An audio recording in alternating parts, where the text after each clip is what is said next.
Bueno, muy buenas a todos, ¿cómo están? En un nuevo podcast, una nueva entrevista. Hoy estoy acá con un invitado, te digo que de lujo. Si, No, si hubiera mucha gente, te juro que pediría aplausos. no, Porque es una locura. lo que se portó, Bueno, lo que se portó de para nada. poner el lugar, el tiempo, se pulió el podcast, se preparó, hay unas notas, vi. Así que hoy va a estar muy buena la conversación. Estoy acá con Esteban. ¿Cómo estás, Esteban? Bien, ¿cómo andás? Bien, Tommy. Esteban Herrera. Gracias por la invitación. No, gracias a vos en serio por participar, de verdad. Bueno, Quiero arrancar más o menos con una conversación, como para sí, romper el hielo, una dale. entrevista más o menos. Bueno, si querés presentarte más o menos ahí como puedas. Bien, Esteban Herrera, o sea, qué sé yo, yo pensaba si me preguntaran vos quién sos, qué haces, cómo te definís, no sé, una persona común. Yo creo que todos tenemos esa condición de ser personas comunes, pero en nuestro caso con un Dios extraordinario. Así que bueno, sencillamente eso. Padre de familia, tengo 2 hijos, Laureano Bautista, mi señora Marcia, este, casado ya hace más de 13 años, gracias a Dios, que no Montón. es poco, no es poco en estas épocas. Este, abogado, me gusta la música, Líder de la alabanza claro, de plataforma ya en la iglesia que vamos, en vencedores, Vencedores, claro. así es, así que bueno, gracias a Dios, bien, contento de estar con vos. Quiero seguir preguntando un poquito más de vos. Dale. ¿En qué edad fue que empezaste en los caminos del Señor? Bien, bueno, te cuento, para poner en contexto, mi viejo ya es pastor, ya era Claro. pastor. El que de Vencedores lo conoce, Claro, sí. claro. Entonces nací de alguna forma en una familia cristiana, lo que no te hace cristiano, sino que te acerca un poquito más rápido a ser cristiano. Bien, te acerca. Gracias a Dios, bendecido con mi familia, con mis padres, siempre en ese sentido, eh, si puedo hablar o decir algo de ellos, que ellos siempre me dirigieron a Cristo. Bien, en diferentes momentos de la vida siempre pude ver eso, explícita o implícitamente, que creo que implícitamente es lo que más pesa. Eh, Así que bueno, eso ha sido una bendición. Ya te digo, ya de entrada, tener una familia en ese contexto fue un montón. Lo que no significa, que esto también sí lo aprendí con el tiempo, que si bien vos podés tener una familia cristiana, ser hijo de pastor o no, vos te tenés que encontrar con Cristo igual. Entonces, si bien yo acepto a Cristo, chico, a los 9 10 años, en un campamento en Córdoba, ya no me olvido más, y con quién y de dónde estaba, me acuerdo tal cual, el día que yo acepté a Cristo como mi Salvador, entendí ya con esa edad qué es lo que pasaba. Eh, eh, que eso te digo, vuelvo a repetir, de no me lo olvide más. Quieras o no, a pesar de eso, igualmente, cuando uno empieza a crecer, te encontrás en un montón de situaciones en las que vos tenés que decir, bueno, ¿voy a seguir a Cristo o no? ¿Bien? Vos podés aceptar a Cristo, entender que Él es tu Salvador, que Él murió por vos, que Él te acerca a Dios, pero después seguirlo es otro tema. ¿Tu primer encuentro fue en ese campamento en Sí, Córdoba? sí. Dijiste que no te olvidas más, que te acordás todo. Quiero Todo. saber un poquito, claro, Me un poquito acuerdo, más de detalles. era una tarde, sería una 3, entre las 3 y las 5 de la tarde. eh, Tengo las fotografías en la cabeza y no es que haya visto fotos, o sea, tengo de acá, me las acuerdo todavía. Cerca de no me acuerdo si era un arroyo, un charco, algo, estaba cerca a eso. Éramos chiquitos, era una ronda. La persona que estaba con el grupito en el cual estábamos nosotros se llamaba Ricardo Leguizamón, que hoy no está acá, está en Canadá. Eh, y me acuerdo que cuando hice la oración de fe salí corriendo de ahí a contárselo a mi papá. Me acuerdo. Me acuerdo que era un terreno inclinado, todo verde, mucho verde como es Córdoba. Me acuerdo salir corriendo a buscarlo a mi papá, contarle que había aceptado a Cristo, que había entendido. Bien, ahí fue y eso, ya te digo, me quedó súper grabado, nunca más me olvidé de eso. Entonces, y ahí lo entendí la idea. Bien, lo que no priva, que yo siempre igual hago esa salvedad, eh, que es entender lo que es seguir a Cristo. En serio. Que eso ya es otra cosa. Vos de niño podés entender que Dios te salvó, que murió por vos, que te acercás a Dios, que eso igualmente, y por ahí, si uno se pone ya más profundo, eh, viene por convicción que trae el Espíritu Santo. Bien, o sea, es el Espíritu Santo dentro tuyo que hace tac, es momento de entenderlo. Pero después hay momentos donde uno tiene que tomar decisiones, voy a seguir a Cristo. Qué importantes son los campamentos. Creo que la gran mayoría que ha venido, su primer encuentro, bueno, el mío también, Claro. fue también en campamentos. Mirá, Así mirá. que, qué importante que son. Son importantes, son importantes. O sea, lo que pasa es que eran por lo menos en aquella época, o también en estas épocas también donde son campamentos, Sí, pues donde sigue pasando. claro, se siguen haciendo, son oportunidades. O sea, todos estamos corriendo, todos están haciendo cosas, sos chiquito, sos adolescente, sos joven, estás en el trabajo, estás en el colegio, y necesitas oportunidades y momentos donde parar la pelota y que te confronten. Entonces yo creo que siempre van a ser buenos. Los campamentos, los eventos, las reuniones, siempre. ¿Cuál es el momento en el que dijiste, en el que de verdad te enfocaste? Porque ahí dijiste que lo aceptaste, pero ¿cuándo fue el momento en el que de verdad te enfocaste? Que de verdad dijiste, pregunta. Acá me quedo. Yo creo que es gradual. Gradual, yo creo que es gradual. El hecho, a ver si me voy a poner lo más sincero posible. El hecho de vivir una familia cristiana te propone otra moralidad. ¿Bien? O sea, te da otra educación. Ya en tu casa, por ejemplo, no escuchás malas palabras. Entonces vos ya no sale de vos decir malas palabras. Para darte un ejemplo de la moralidad que vos tenés en tu casa. Hay muchas costumbres, ¿no? El horario antes de comer, por ejemplo. Tal cual, el horario antes de irse a dormir. Claro, sí. ¿Viste? Ya tenés otro control en tu casa. Lo que se ve en tu casa, las amistades que comparten en tu casa, qué ves hacer a tu papá, qué ves hacer a tu mamá. Entonces es distinto. Entonces ya vos tenés una educación moral distinta. Es una educación distinta a la media en otro lugar, por ejemplo, afuera. Eso ya te da una pauta. Te da otro contexto. Porque mis amigos en la adolescencia eran los chicos de la iglesia. No eran los chicos del secundario. Si bien tenía amigos en el secundario, pero compartía más tiempo con unos que con otros. Claro. Por decantación, si vos estás más tiempo con uno que con otros, es lógico. Si vos compartías más con los del secundario, ya sabías qué iban a hacer, dónde iban a ir, qué salían a hacer a la noche. Era clarísimo. Pero si salía con los chicos de la iglesia, compartía con los de la iglesia, nos juntábamos todos en la casa de alguien, era lógico que el contexto es otro. Lo que de alguna forma ayuda y hace las cosas más fáciles, y sí, seguro que te las hace más fáciles. Lo que no priva de que también dentro de la iglesia te encuentres con algunas amistades que no suman más, sino que restan. Pero bueno, vuelvo a repetirte, fue gradual. En la medida que uno va creciendo y ya vas pasando de la adolescencia a la juventud y empezás a ser más autónomo y empezás a salir solo. Por ejemplo, yo creo por ahí, la diferencia fue que también ahí yo siempre igual, si nosotros charláramos mucho y yo te contara de mi vida, te podría contar un montón de cosas donde he visto donde Dios me ha cuidado. Mucho. ¿Más mucho. en tu adolescencia o después? Más en la juventud. Mucho. En la adolescencia ya empecé a darme cuenta. Pero después mucho. Entonces vos decís, como viste cuando te van acomodando así como Sí. con un embudo. A veces era más fuerte y otras veces más suavecito. Era un tirón de oreja, claro. No, ojalá, era así un plano. Bueno, la cuestión es. Pero fue más en la época de la facu. Bien. Salgo del secundario, empiezo la facultad, que ya más autónoma, ya volvía solo, salía solo, estaba con gente solo, me quedaba en otras casas solo, a estudiar, es otra historia. Otras propuestas, otra gente, más diverso lo que ibas conociendo. Si bien la educación, esta moralidad que vos tenés de la educación que te dieron, te resguarda porque ya elegís otro tipo de amistades, no priva que empezás a conocer gente, se amplía el marco de las amistades y conoces de todo. ¿Bien? Pero bueno, la educación moral que uno tenía te lleva a decir, esto no es bueno, vos escuchaste toda la vida, escuchame, me han estado en oportunidades donde terminás de estudiar, se juntan a comer y alguno se prende a algo, o se juntan a comer, viene después de la comida y alguno te convida a algo, ¿viste? Claro, entonces, de pibes de estudio, gente decente, normal, ¿bien? Pero bueno, que era parte de su vida cotidiana, que vos decís, de acuerdo a tu educación, esto no va, gracias, paso. ¿Bien? Al ser de cuna cristiana, ¿no? Al ser de una familia cristiana, cuando pasan esas cosas, de probar cosas al mundo, ¿es más fuerte el impacto? La cuestión es cuando te confrontás con eso. A ver, te confrontás. ¿Qué sé yo? Para mí eso ya no iba.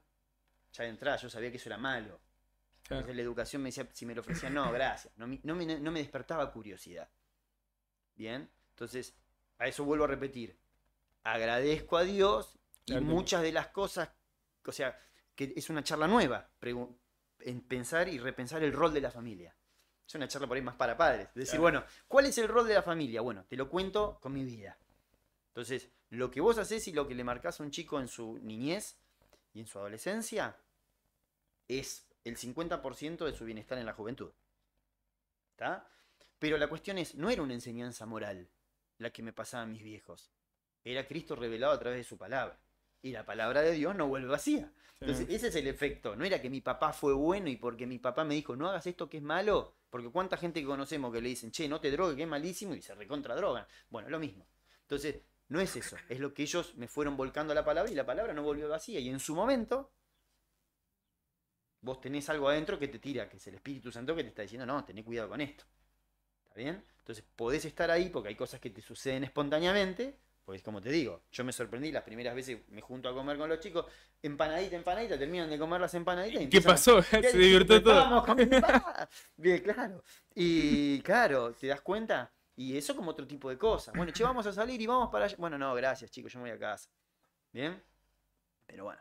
Pero bueno, ahí está la palabra, está el rol de la palabra en tu educación. ¿Viste cuando dice la palabra? Instruye al niño en su camino y no se apartará de él. Claro. Entonces, todo eso no vuelve vacío. Todo eso tiene un efecto. Entonces, bueno, ahí está el efecto. Yo pude ver ese efecto. Pude ver también el efecto de cómo Dios te cuida. Porque también he estado en situaciones donde uno podría decir, me pude haber patinado como cualquier otro. Que conozco amigos que se ha patinado. Dios, ay, me pasó justo algo. Y salí para allá. ¿Viste? En vez de salir para allá. Porque Dios, bueno, definitivamente Dios es grande, bueno, soberano. Sobre todas las cosas. Pero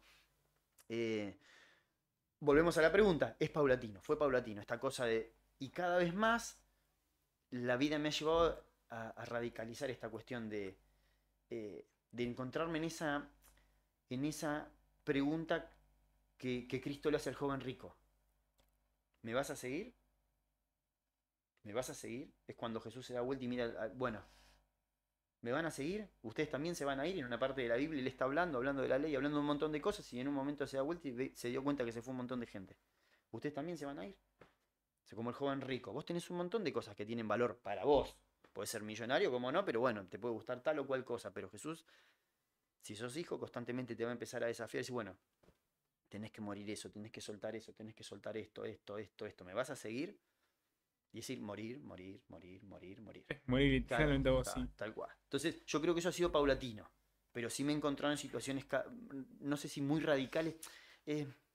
No es que una cosa que de repente estás parado al borde de un abismo y tenés que saltar, no es así. Yo lo he vivido por lo menos de esa forma, paulatino, donde Dios me ha ido, bueno, es momento de esto.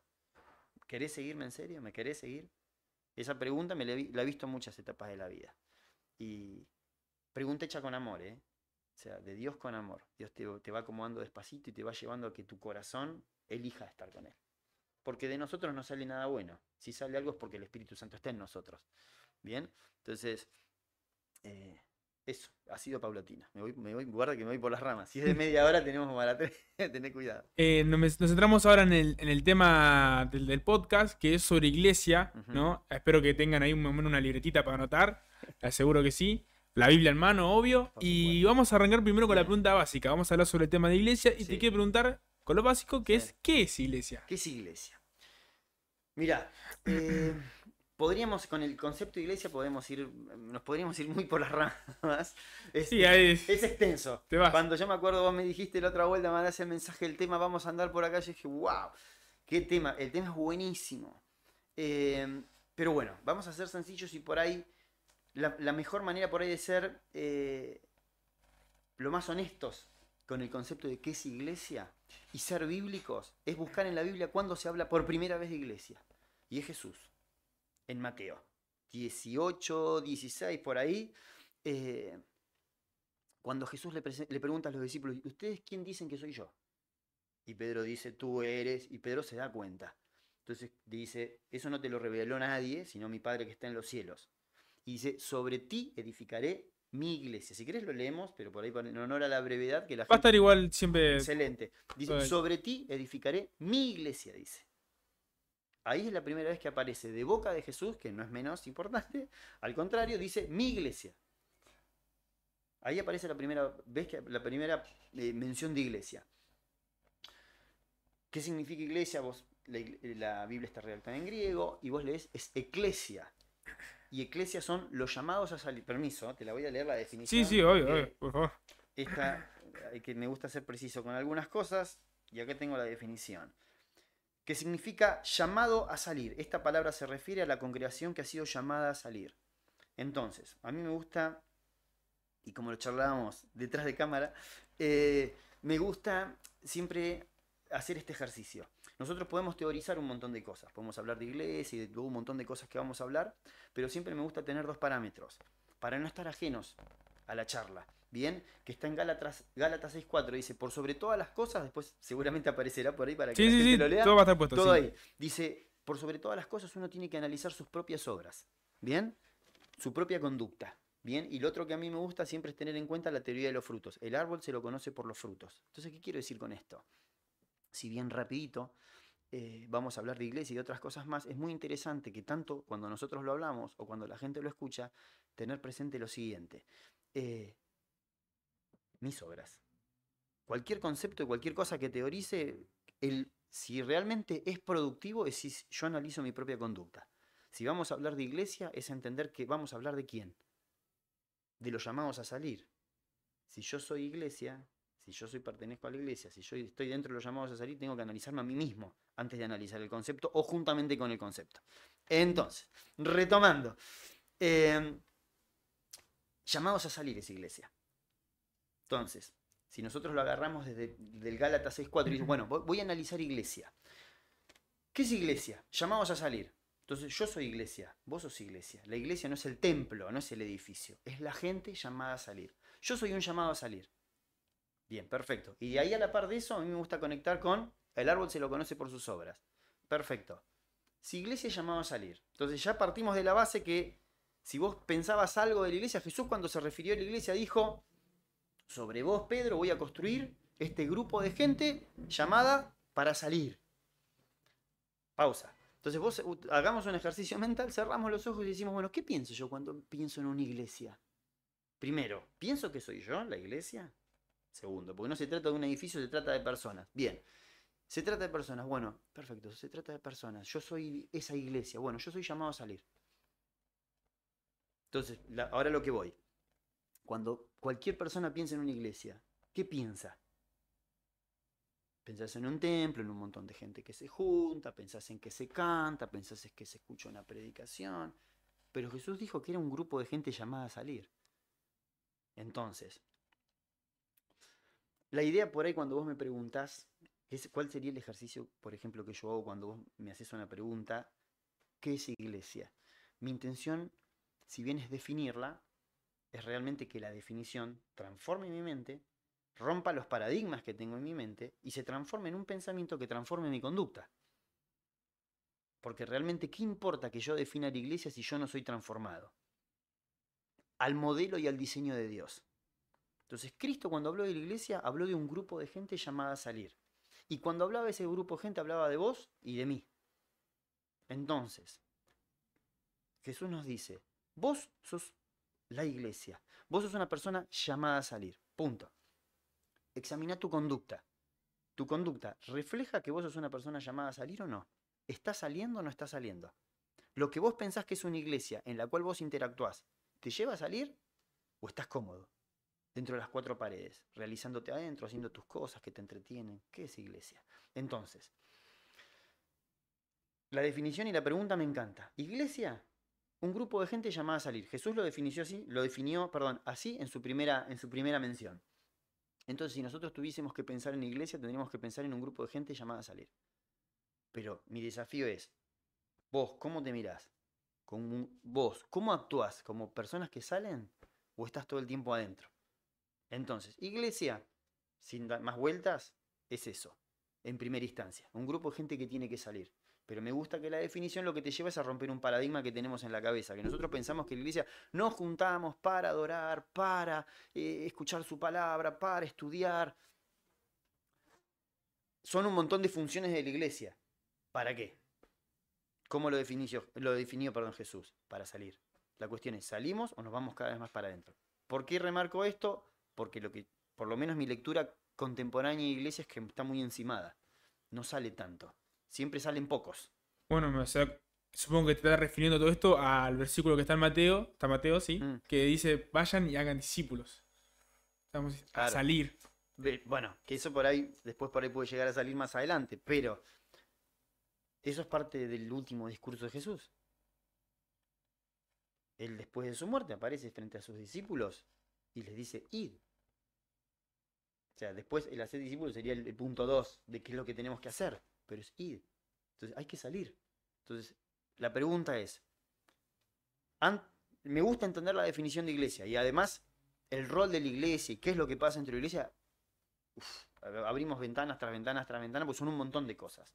Pero si yo remarcaría algo, nos estamos charlando así entre amigos, y decimos, ya, si algo me tiene que quedar, para mí lo más sabio sería uno juzgarse a sí mismo, analizar sus propias obras y ver si sus obras reflejan si soy una iglesia.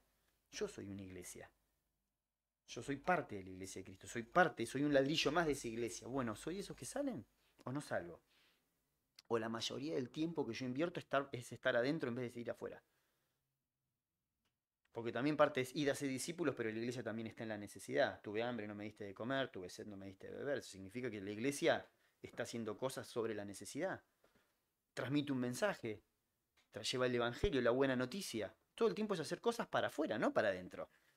Y yo lo que veo es que la iglesia, si vamos al Antiguo Testamento, creo que era, hay un profeta, de los profetas menores, que hay una secuencia en la Biblia que dice, ustedes tienen sus casas atesonadas y no le están poniendo fichas a lo que le tienen que poner fichas. Bueno, acá pasa lo mismo. Nosotros armamos una estructura hermosa, funciona todo bárbaro y pensamos que la iglesia es eso. Y hay un metamensaje detrás de lo que vemos. O sea, el metamensaje es este mensaje que está detrás de lo que se dice. ¿Bien? Y la iglesia es salir. Entonces, si yo te preguntara, si para Jesús, en las pocas palabras que él dijo en ese momento, que define por primera vez iglesia, y con una palabra te está diciendo, te está marcando cómo es el accionar de la iglesia, cómo vos tenés que ser como iglesia, bueno, si eso no está, ¿somos iglesia? Entonces, iglesia, llamados a salir, primero. Bueno, perfecto, bárbaro, ya tenemos la definición cortita de pizarrón. ¿Somos iglesia? Está bueno ese planteamiento. Es eso. Por eso te digo, por eso insisto en lo de Gálatas y las propias obras. Está todo bien, definamos un montón de cosas, pero si no sirve para realmente el juzgar nuestras obras es nuestra propia santificación. No soy de cerrar temas, te das cuenta que no termino de cerrarte la idea, pero a lo que voy es eso. No, está perfecto. Yo creo que hay que realmente ser en ese punto, ser lo más autocrítico posible y entender que si iglesia en primera instancia llamamos a salir, hay que confrontarse y ver si nosotros salimos. Ya está, te cierro ahí. ¿Cuál es el plan de Dios con la iglesia?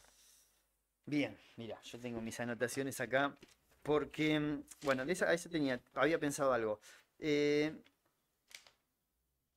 Yo lo pensé de esta forma. En cuanto a planes, vos decís con la iglesia. Bien, él arrancamos que él crea todo, crea absolutamente todo, crea a Adán y Eva, de Adán y Eva sale absolutamente todo, y tiene un remanente, su gente, la gente que va a estar con él, bien, la iglesia.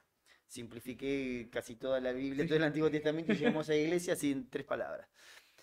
Yo pensaba de esta forma. En cuanto al plan, veo 2 planes. Un plan para acomodar ideas, ¿no? Y hacerlo por ahí más sintético. Un plan terrenal o un plan temporal y un plan atemporal. El plan atemporal es el diseño eterno.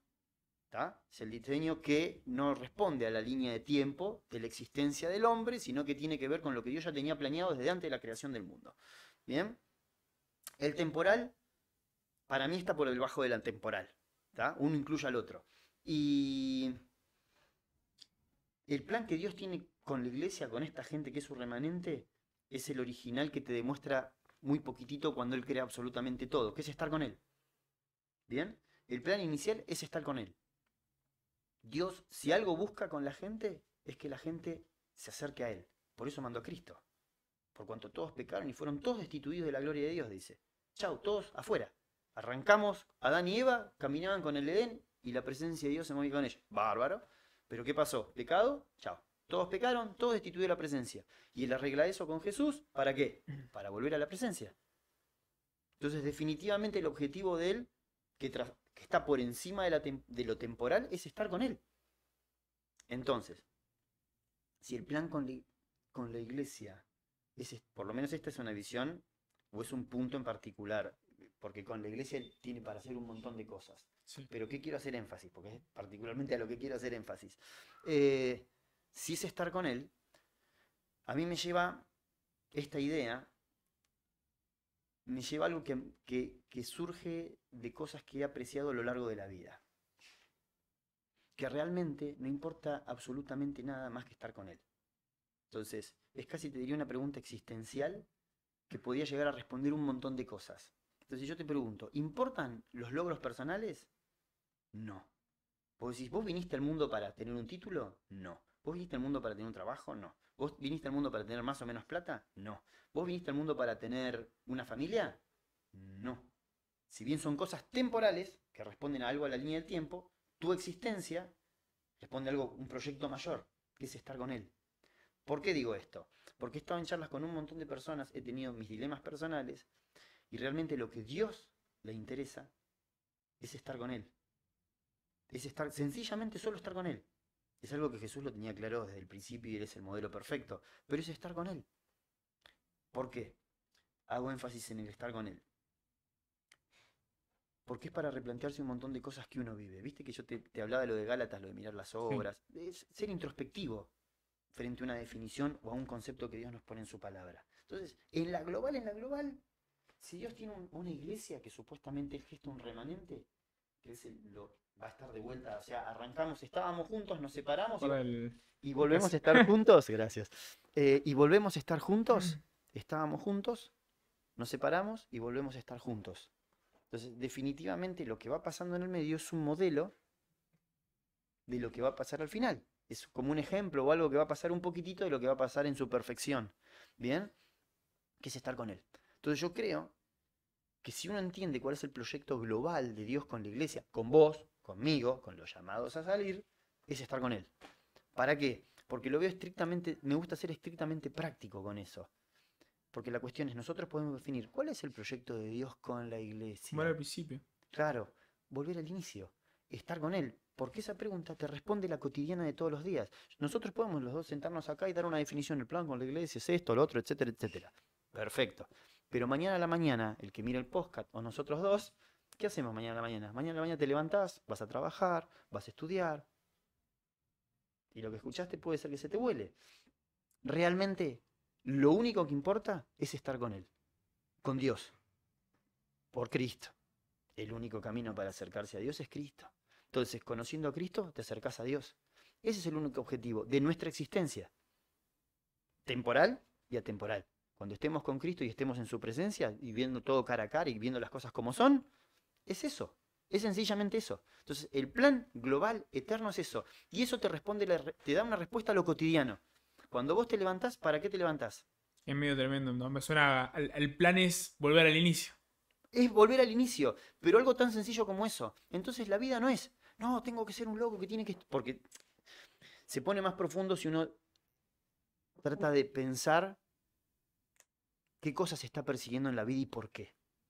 Es más filosófico, tiene que ver con la cultura, con los tiempos. Es muy complejo. Pero lo más sencillo es que vos te levantás y respirás para la posibilidad de que vos vivas cada día estar con Él. Si hay algo que destaca la Biblia, es Enoc caminó con Dios, los padres de la fe entendían lo que era estar con Él. Y no importaba nada más que estar con Él.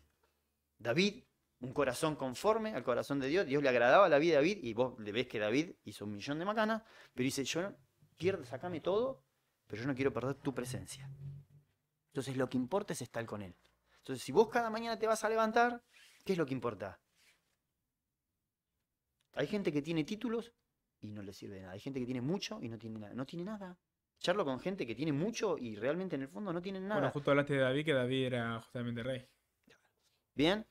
Y de hecho hay gente que tiene salud y no tiene nada. Y de hecho hay gente que no tiene salud y lo tiene todo. Yo he hablado con gente que carece de salud, o sea, mucho gente discapacitada, que entiende que por tener a Cristo no necesita otra cosa. ¿Te das cuenta? Entonces, me gusta ser muy práctico y útil para la diaria, porque podemos definir mucho, pero si realmente mañana no nos levantamos y no entendemos lo básico de esta existencia, ¿bien? Y lo básico para la iglesia, con la iglesia, es un proyecto eterno, estar con Él. Después tenemos más para hablar, pero sí, mínimo básico con Él. ¿Qué tan importante es que haya unión en la iglesia y qué tan importante es congregarnos? Bien. Mirá, con respecto... la unión es un fruto del Espíritu. Viene como consecuencia. Primero es un atributo de la personalidad de Dios. Dios, Padre, Hijo, o sea, Padre, Hijo y Espíritu Santo están unidos de manera perfecta. En un ser humano eso se produce como consecuencia del Espíritu Santo. O sea, de hecho, todas las virtudes vienen por ahí. ¿Bien? Entonces vos, si el Espíritu Santo obra en vos, vos estás unido. Hay unidad. Vos podés, no se trata de verse, pasar tiempo o no pasar tiempo. Se trata de que vos estás unido a lo que te une. ¿Bien? Entonces, si es importante la unidad, sí que es importante la unidad. Yo lo que por ahí presiento con respecto a la unidad, y por ahí te vuelvo a preguntar, te vuelvo a pedirte que me repitas la pregunta, pero a veces pareciera que no se considera correctamente la idea de unidad. Te digo por lo que he charlado con mucha gente y que lo he pensado yo también. Unidad es fruto del Espíritu. Si yo no soy una persona que se mantiene unida es porque en mí el Espíritu Santo. Y si no hay Espíritu Santo no hay Cristo, no hay muerte. Esa cosa la podemos encontrar en Gálatas, ¿no? Aclaramos. Tal cual. Gálatas hermoso. Entonces, pero la cuestión es, unidad es fruto del Espíritu. Y es un desafío para mí, no para el otro. Entonces, siempre seamos introspectivos. O sea, yo soy una persona unida, a pesar de que no vea a nadie y no hable con nadie, yo puedo estar unido. No nace por otra cosa, viene del Espíritu la unidad. Entonces, si es importante la unidad, súper importante. Porque si yo quiero reflejar a Dios y quiero reflejar a Cristo, tengo que reflejar unidad. ¿Cómo viene la unidad? Como fruto del Espíritu Santo. Si yo no soy una persona que está unida a Cristo y unida al prójimo, hay algo que está pasando ahí. Hay algo que está faltando. ¿Bien? O algo que todavía no sucedió, porque puede ser que suceda. Hay algo que falta. Es una carencia. Entonces, si es importante, sí, porque cuando no hay unidad estás viendo una carencia. Estás dándote cuenta que está faltando algo. Pero a mí me gusta en este punto volver al punto de la introspección y decir, está todo bien, yo puedo ver que no hay unidad. En mí no hay unidad.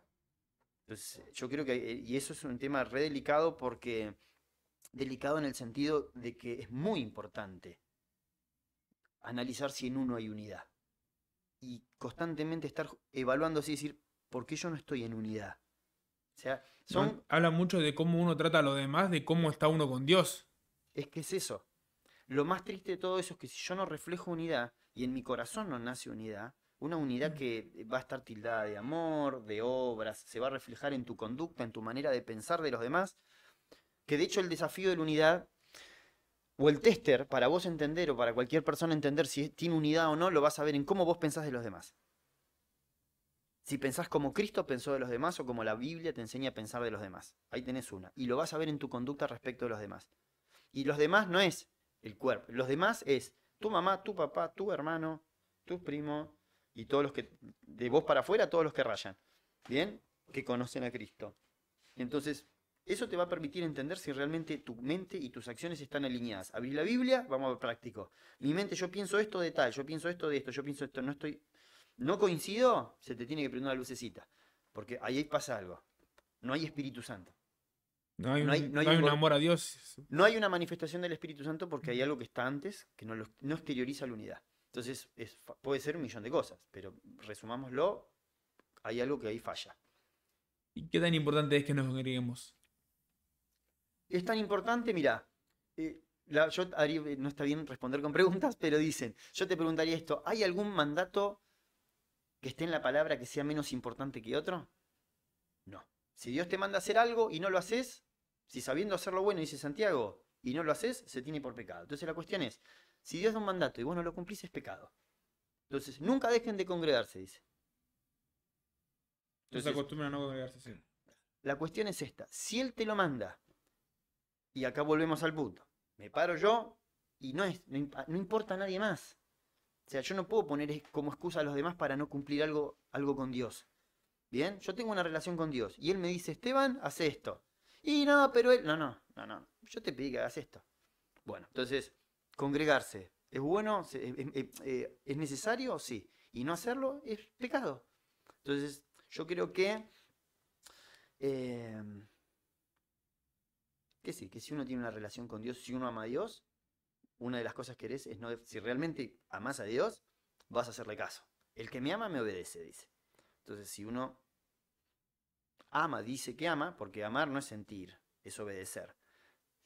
No se siente la obediencia se hace, no se siente. Entonces, si Él me dice, congrégate, no dejes de hacer esto, bueno, es importantísimo, como cualquier mandato de la ley, o sea, Incumplirlo es pecar.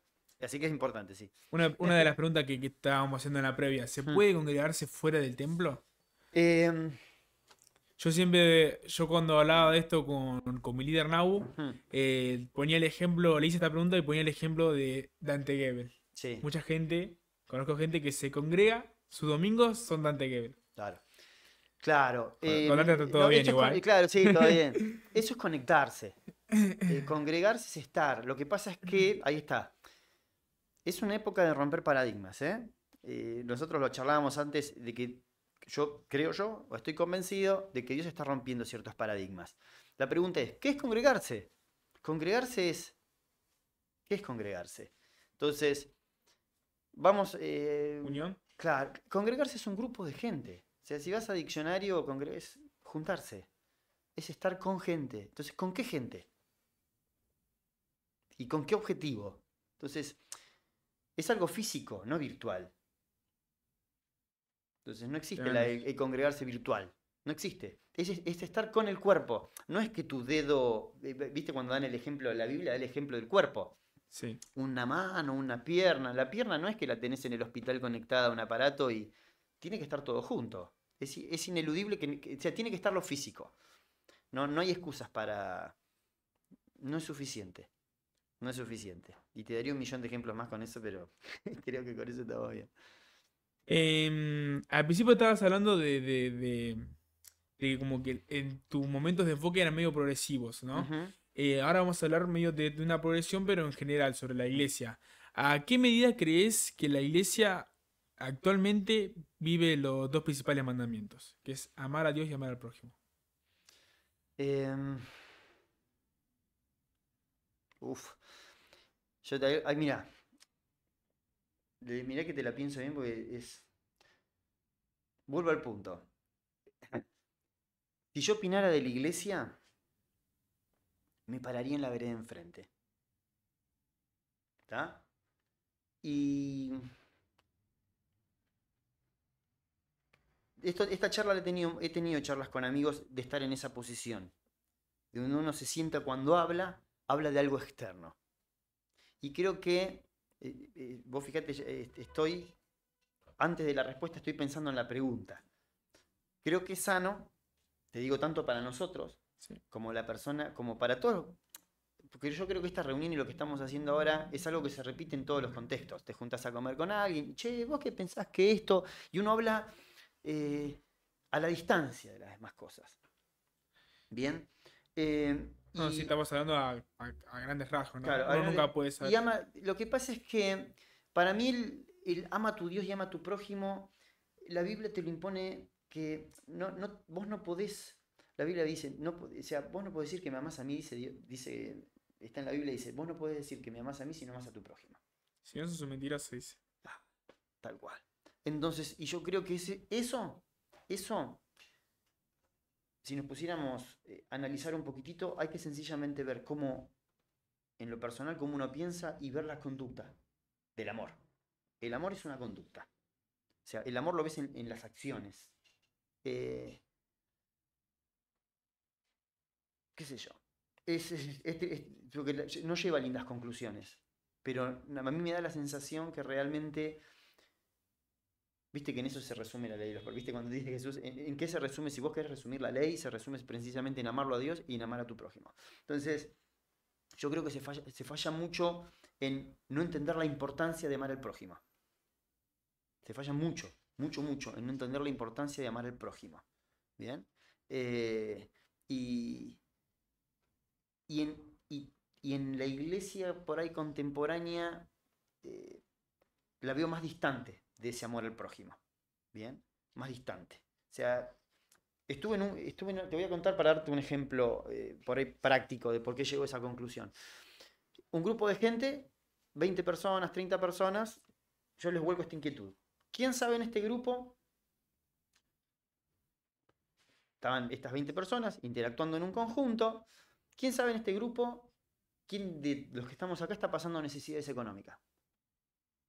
¿Quién sabe en este grupo quién está pasando un momento emocional complicado? Y nadie me dio una respuesta. Capaz que algunos sabría un poco de alguien, pero nadie dio una respuesta. Entonces vos decís, ¿y el amor? ¿Cuál es el amor hacia el prójimo? ¿Cómo se manifiesta? Que si vos te pones a pensar, el amor perfecto fue el amor de Cristo, y el amor de Cristo fue darse, dio todo por el otro. Ese ejemplo que me acabas de dar, ¿es falta de amor o falta de unión de la congregación?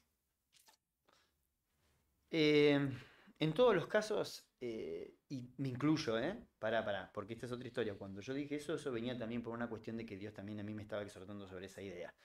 Eh, em, es una ausencia. Eso es lo que es la ausencia de cualquiera de las dos cosas. Falta de unidad porque si vos estás conectado al Padre, es todo redundante. Si vos estás conectado a Dios, estás conectado al corazón de Dios, y si estás conectado al corazón de Dios vas a entender la necesidad donde está. Tus ojos van a estar conectados a tu corazón y vas a entender dónde tenés que ir a buscar la necesidad. Y la necesidad está en tu prójimo y en que vos mueras por él. Jesús se lavó los pies. O sea, Jesús, ¿qué te está diciendo con su vida y con el amor? Mi vida no importa. Tus prerrogativas, tus condiciones, tu comodidad, no importa nada. Vos te tenés que morir por el otro. Es así. Y de hecho, si uno analizara su propia conducta, estoy yo primero y después todo lo demás. No, yo tengo que estar cómodo y después el otro. Yo tengo que... Y no es así, es al revés. Por lo menos con Cristo fue al revés. Una también de las charlas de la previa, Sí. sobre una cosa que están pasando mucho, que se escucha mucho, y es sobre que la iglesia me lastima. Una frase que se escucha demasiado. Uf. Eh, ¿Qué Mira, pasa ahí? lo que pasa es que algo charlamos un poquito. La iglesia es algo hecho por Cristo, por Dios, ¿bien? Es un diseño de Dios, ¿bien? Vamos a utilizar ese término, es un diseño de Dios. Y lo que Dios hace no daña. En todo caso, alguna persona que estaba, o algún lugar que, pero no lo que el diseño real de Dios no. Entonces, yo por ahí te pongo como ejemplo esto. Yo he tenido gente conocida en la iglesia que no me llevaba a Cristo. O sea, gente que no me llevaba a Cristo, gente, amigos, en mi juventud, en mi adolescencia, que me sugerían otra cosa que no eran las cosas que Dios me proponía. O sea, vamos a poner un resumen, que no me bendecía. Entonces, pero no por eso lo que Dios creó es malo o me daña. No estamos hablando de un camino a hacer algo malo, sino como que nada que ver. Claro, o sencillamente no te acercan a Cristo. Claro. Entonces, En vez de la Biblia, juega la Play, es un ejemplo. claro. O ni siquiera hablar de las cosas del Señor. O sea, ni Claro. siquiera. Entonces, por mucho tiempo. Entonces vos decís, porque puede ser que un día relajen y, bueno, no hables de un tema, porque no lo hablaste un día, no vamos a evaluar, pero estamos hablando de años de lo mismo. Entonces, volvemos al punto, no es un juicio de valor sobre las personas, sino sencillamente, ¿la iglesia daña o no daña? No, la iglesia no daña. La iglesia que Dios crea no daña. Bien. Ahí vuelvo al punto, la persona que por ahí emite esa frase, por ahí lo que tiene que hacer es tratar de encontrar a la iglesia, que es la iglesia, pero no por eso desistir de esa idea, de acercarse a eso y de buscarlo. Pero volvemos al punto, que volvemos a la pregunta inicial del objetivo, o sea, que es una respuesta existencial. ¿Realmente te importa estar con Dios? Porque si a vos, o sea, si vos me preguntas, che Esteban, a mí me daña la iglesia y no quiero ir más a la iglesia, bárbaro. Yo te voy a preguntar, ¿a vos qué te importa? Dios. ¿Te importa Dios en serio? ¿Te importa Cristo? ¿Lo vas a seguir? Sí, pero ¿te importa o no te importa? Bueno, empecemos por ahí. Entonces, si vos te importa, buscalo a él. Y él te va a decir qué tenés que hacer. Pero si él te dice no te dejes de congregar, si él te dice acércate a esa iglesia, buscala. La cuestión es que hay que... me viene a la cabeza el pueblo perece por falta de conocimiento. Entonces, cada uno de nosotros tiene que hacer este trabajo de decir, ¿qué es una iglesia? Hoy tenés un montón de herramientas, googleá, ¿qué es una iglesia? Y sacá la conclusión de qué es una iglesia y busca gente que sea una iglesia. ¿Qué es Cristo? De hecho, si lo googleás, sale bien la respuesta. No te dice es el templo, no, te dice bien la Te lo respuesta. explica clarito, pero Sí, a lo sí. que voy. Es así, pero todo arranca por la pregunta que tuve yo en algún momento, la has tenido. ¿Me vas a seguir? ¿Vos me querés a mí? ¿Vos querés tener algo con Dios? Sí, yo creo que también hay que ver la iglesia no como un templo, sino también como el plan de Dios. Claro, Creo que lo hablábamos al principio, claro, es el plan de Dios la claro. iglesia. Bueno, el Entonces, problema es la mala definición que tiene la gente, el preconcepto que tiene la iglesia. Que después de acá nace otra charla. Que vamos a transmitir nosotros como iglesia.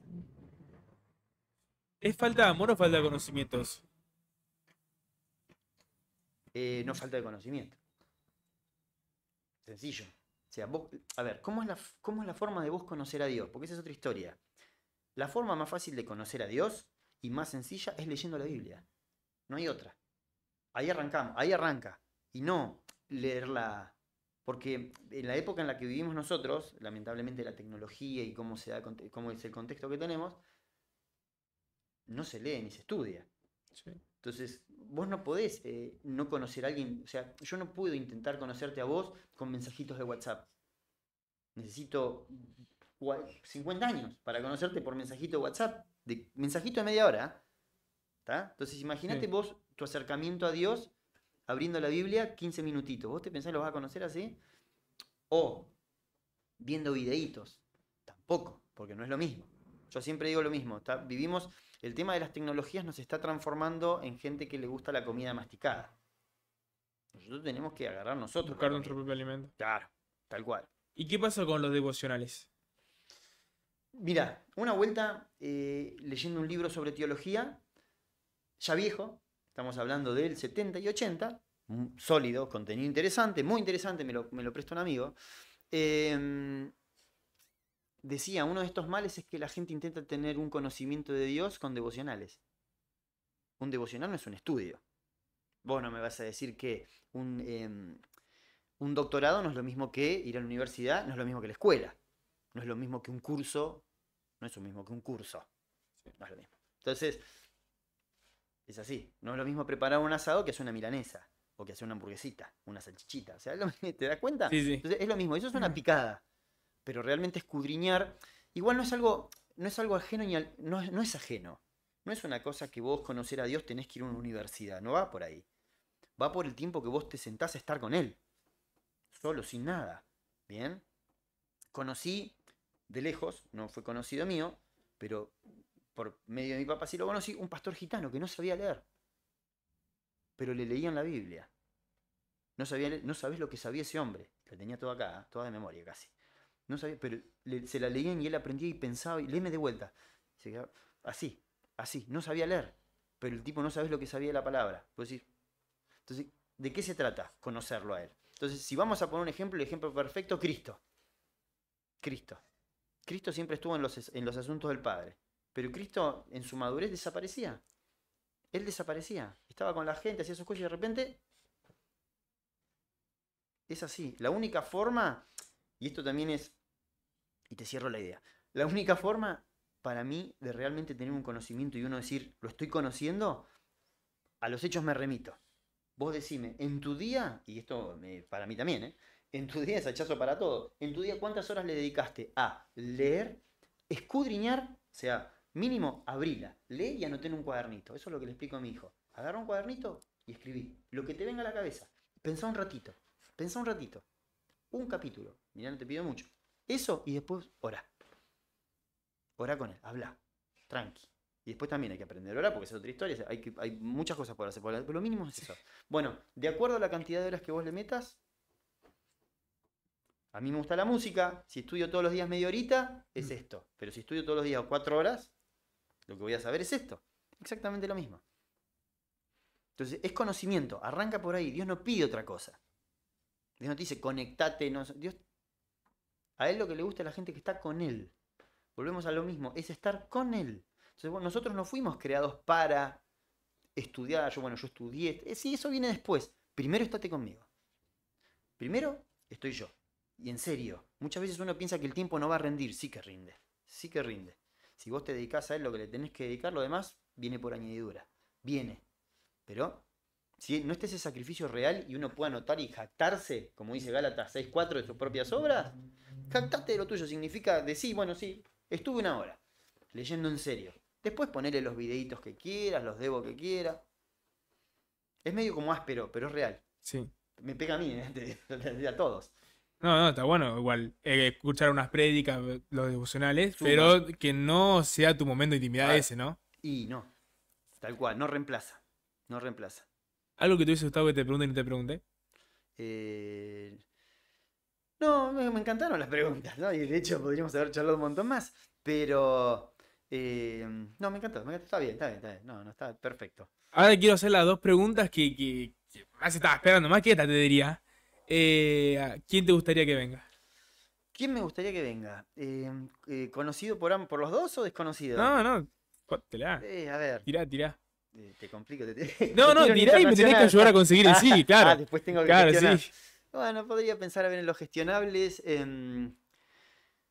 Mira, alguien que estaría interesante para charlar de paradigmas, ¿qué fue el verano que pasé? Este último enero, charlamos mucho. Tengo dos, pero bueno, un conocido que por ahí estaría bueno que traigas para hablar, que sería, y ahí te incluyo hasta el tema, empezar a replantearse los paradigmas que nosotros estamos viviendo como algo cotidiano y esto es como la Matrix, ¿viste? Uno vive una realidad y después el Señor te muestra cosas que vos decís, no, no era por acá, era Claro. por acá, era más sencillo, era este camino. Bien. Carlitos Díaz. ¿No lo conoces? Después, que ha estado No, por allá, justamente no. ¿viste? No es un amigo de Buenos Aires que está ahora viviendo acá en Mar del Plata. Que lo podemos molestar, le podemos caer en la casa también, que estaría bueno. Y que pasamos un muy lindo verano con él. Y bueno, se charló mucho, hemos charlado mucho de esto. Pero bueno, interesante para charlar con él. Es interesante, sí. Bueno, yo encantado. ¿Eh? Yo encantado. Canta también, tiene sus cosas ahí, sus canciones. Sí, se le puede preguntar de todo a todos. Sí, no, podés charlar Todos mucho. tenemos siempre algo Sí, para... sí. ¿Algún tema que te gustaría que se hable? Bueno, justo ahí nombraste eso. Yo te sugiero ese, hablar de acerca de que sería también, mira, hasta te podría meter en una misma entrevista a dos personas si querés. Que éramos tres, me acuerdo, esos días que charlamos, cuatro. También de Balcarce, habría que traerlo de Balcarce, otro amigo de Balcarce. Pero Eso está más difícil, ¿no? No, pero lo juntamos siempre. Una comida, viste, como excusa, trae mucha gente. Pero se puede hablar acerca de eso. Yo creo que por ahí serían, no sé si sería la palabra la sana doctrina, o rompiendo paradigmas de lo que estamos viviendo como cristianos. Pero bueno, por ahí estaría. Después le podemos buscar el título. Y la última pregunta que no tiene nada que ver con nada, pero ¿cómo fue tu semana 1 al 10? Del 1 al 10, déjame que pienso, porque trabajé mucho. Me estoy acordando de cosas. Me cansó los últimos días de la semana, me cansaron bastante, corrí bastante. No, gracias a Dios, 10. Si está Dios, o sea, siempre está su amor. Tener la oportunidad de acercarse a Él, pero ver su amor, su misericordia todos los días, saber que uno se puede acercar confiado. Bueno, que un poco la madurez es eso igual también, ¿sí? Yo creo que la existencia de uno, si está Dios, siempre es 10. Ya después si uno dice, ¿cómo fue mi performance? Ahí bueno, ahí ya los puntajes, pero si está Dios, siempre es 10. Y no lo digo como algo exagerado, no, yo creo que eso es placentero. Es placentero saber que Él está, que Él nos ama, que Él nos cuida, que lo tenemos a Él y que no necesitamos otra cosa. Eso es 10, te hace 10 el día. Yo creo que si nos ponemos a pensar un rato, es 10. La vida es un 10 con Él. Esteban, muchísimas gracias. No, gracias a ustedes.